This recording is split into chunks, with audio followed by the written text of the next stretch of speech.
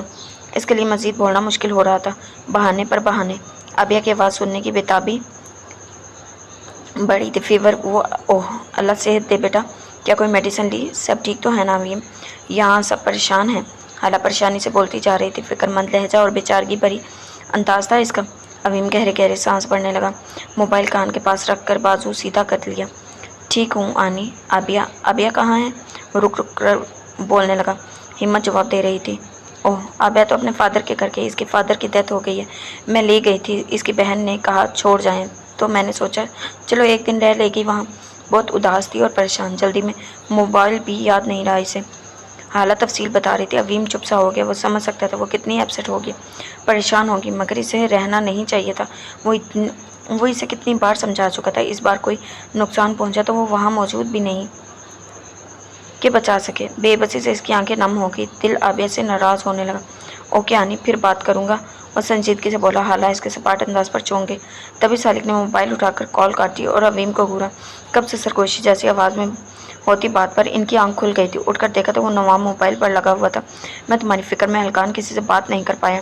وہاں بابا اور ڈی کی دھمکی بھرے لمبے وائس میسیجز آ رہے ہیں، اور یہاں تم میرا ہی موبائل اٹھائے کانٹیکٹس میں لگے ہوئے ہو۔ شیم منجو، سالک نے گور کر اسے شرم دلائی، جو زندگی بحال ہوتے ہی اپنے کام میں لگ گیا تھا۔ میں نے روکا تھوڑی تھا، کر لیتے بات۔ وہ آنکھیں بند کر کے رخ موڑتا ناراضگی سے بڑبڑایا۔ ہاؤ روڈ، فکر تھی تمہاری، کسی بات کا ہوش رہتا تب بات کرتا نا، بٹ واٹ ایور، تمہیں کیا پرواہ؟ سالک نے قریب چیئر پر بیٹھتے ہوئے اسے جتایا اور موبائل اٹھا کر میسیجز چیک کرنے لگا۔ میری پرواہ، صبح کا ہوش آ چکا ہے مجھے، اور آپ نہ جانے کہاں غائب تھے، اپنے کوئی سیکرٹ کام میں ہیں، اور نام میرا لگا رہے ہیں۔ وہ پھولتی سانسوں اور ختم ہوتی ہمت کے ساتھ بھی سالک کو برابر جواب دے رہا تھا۔ سالک نے اسے گھورا۔ شٹ اپ، جو بھی میس تم دونوں نے پھیلایا تھا اسے سمیٹ رہا تھا۔ تم پر اور ولادیمیر پر کیسز ہو گئے تھے اتنے۔ ایگل کی ٹیم ڈسپن کرنا الگ عذاب۔ وہ رائلی ایسے چھوڑنے والا نہیں تھا ولادیمیر کو۔ میں اچھے سے سب کو ٹھکانے لگا لیتا، مگر یہاں وقت کی کمی ہے۔ اب میڈیا نے ولادیمیر اور عویم خان کی فیک جلی ہوئی لاشوں کو دکھا دیا ہے۔ اب سب ختم ہو گیا ہے۔ تمہارے کچھ سنبھلتے ہی ہم واپس چلے جائیں گے۔ مجھے پرائیویٹ پلین یا جیٹ کرنا پڑا تو کر لوں گا۔ اب چپ کر کے سو جاؤ اور اپنی طبیعت ٹھیک کرنے پر دھیان دو، سالک تفصیل سے بتا رہا تھا۔ عویم نے پرسکون سانس بھری۔ ولادیمیر بھی اٹھ چکا تھا، سالک کی بات سن کر مطمئن ہوا۔ عویم آنکھیں بند کیے پڑا تھا۔ اب تم دونوں ریسٹ کرو، میں ذرا گھر والوں سے کلاس لے لوں۔ سب نے ایسے ایشو بنایا ہوا ہے جیسے بچہ کھو گیا ہو ان کا۔ سالک منہ بگاڑ کر بولتے دونوں کو تاکید کرتے ہوئے اٹھ کر باہر نکل گئے۔ Are you okay Awaim? You look terrible. تم ٹھیک ہو عویم؟ تم بہت بدحال لگ رہے ہو، تم تھوڑا ریسٹ کیوں نہیں کر لیتے؟ تمہیں درد ہے؟ ولادیمیر نے اٹھ کر بینڈیج کا جائزہ لیا اور نرمی سے کہا۔ عویم کے پریشان چہرے کو دیکھ کر وہ بھی فکر مند ہو گیا تھا۔ کچھ کب سے بولنے اور حرکت کرنے سے بھی وہ تھکن کا شکار ہو گیا تھا۔ میری بیوی بہت تنگ کرتی ہے ولادیمیر، عویم بے چارگی سے بولتا۔ تھک کر چپ ہوا، ورنہ دل کر رہا تھا بہت ساری شکایتیں کریں۔ اس کے لیے دل میں اتنی ناراضگی بڑھ چکی تھی کہ بلا تکان بولتے رہنا چاہ رہا تھا۔ وہ زج کر دیتی تھی۔ ولادیمیر اس کی حالت پر ہنسی دبا گیا۔ اس کا جملہ ہنسا رہا تھا اسے۔ کیا وہ پریشان ہے؟ ہم نے کافی ٹائم سے پراپر کانٹیکٹ نہیں کیا اس سے۔ میری بھی ارما سے بات نہیں ہوئی آج۔ بہت بری طرح ناراض ہو رہی ہوگی۔ اسے شک ہے ہم دونوں اپنی شادی سے بھاگ رہے ہیں۔ تمہاری فیملی تم پر بہت غصہ ہے۔ انفیکٹ اب تو انکل بھی پھنس چکے ہیں۔ مجھے تو لگتا ہے شاید اب ہمیں گھسنے بھی نہ دیں گھر میں، ولادیمیر نے بتاتے ہوئے جوری لی۔ ارما نے اسے کال کر کے نہ صرف خود دھمکیاں دی تھی بلکہ احرام صاحب، ماریا بیگم اور دیالا کی طرف سے بھی 4-5 دھمکیاں بنا بنا کر اسے بتائی تھیں، اور بنا کوئی وضاحت سنے کال کاٹ دی تھی۔ وہ دونوں چند دن کا کہہ کر آئے تھے اور اب واپس آنے کا نام نہیں لے رہے تھے۔ سب کا غصہ بنتا تھا۔ نہیں، اسے تو شاید پرواہ بھی نہ ہو میں جاؤں یا نہیں۔ وہ سیڈ ہے، اس کے فادر کی ڈیتھ ہو گئی، وہ وہاں گئی ہوئی ہے۔ مجھے اسے وہاں رہنا نہیں چاہیے تھا۔ اسے وہ سب کرنا ہوتا ہے جس سے میں منع کرتا ہوں۔ مجھے اس کی فکر ہو رہی ہے بس۔ وہ بول بول کر تھک رہا تھا اور تھک تھک کر بول رہا تھا۔ آبیہ کی آواز سننے کی خواہش پوری نہیں ہو رہی تھی، الٹا پریشانی بڑھ رہی تھی۔ اوہ اوکے، تم پریشان مت ہو ابھی، وہ ٹھیک ہوگی، تم پریشان مت ہو پلیز۔ تمہاری کنڈیشن سب برداشت نہیں کر سکتی۔ You have to take rest and take it easy please. Vladimir اسے نرمی سے سمجھاتا فکر مند ہوا۔ اویم آنکھیں بند کر گیا۔ اب کچھ کر بھی نہیں سکتا تھا۔ شاید اس سے بات کر کے سکون مل جاتا، مگر جی تو جناب یہ تھی ہماری آج کی ایپیسوڈ۔ امید کرتی ہوں پسند آئی ہوگی۔ ملتے ہیں نیکسٹ ایپیسوڈ کے ساتھ۔ اللہ حافظ۔